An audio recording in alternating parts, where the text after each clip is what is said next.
लगाई साहब मुझे ये बताएगा, उस वक्त आप इस जजमेंट से नाराज थे, आपकी पूरी जमात इसके ऊपर क्वेश्चंस रेज कर रही थी। आज इसी को बेस बनाकर आपने सोचा कि पाकिस्तान मुस्लिम लीग नून की और हमजा शहबाज शरीफ साहब को दोबारा से इलेक्ट करा लिया जाए। तो ये टिट फॉर टैट जो चल रहा है, इससे आपको नहीं लगता कि जो निज़ाम है पार्लिमानी, नुकसान जो है वो सिर्फ उसका हो रहा है? तो कौन कर रहा है इस निज़ाम को खराब? दोनों आप लोग मिलकर कर रहा है? कौन कर रहा है इनक्रोच आइन के अंदर?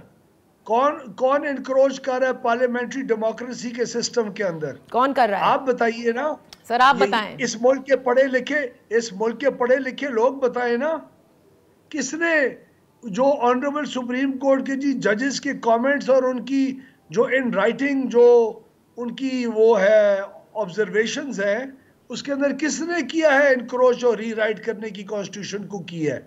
सुप्रीम कोर्ट ने किया है ना। इसी का तो रिव्यू हम भी चाहते हैं, इसी का रिव्यू तो हम सीख कर रहे हैं। ओके, इसी का रिव्यू और इसी का आज जो PMLQ अपनी वजारत आला के लिए गई है, और हम तो उस फैसले का भी इंतजार कर रहे हैं।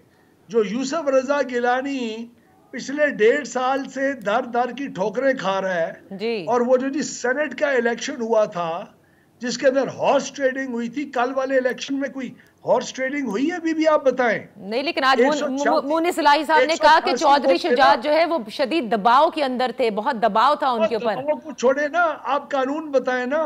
186 वोट थे ना PMLQ प्लस PTI के, बिल्कुल वही मिले हैं ना उनको। बिल्कुल। हॉर्स ट्रेडिंग के इल्जामात जो ये इमरान न्याजी अपनी जो मुंह से निकालता है, समझता है ये पूरी अवाम इतनी बेवकूफ है मान जाएगी।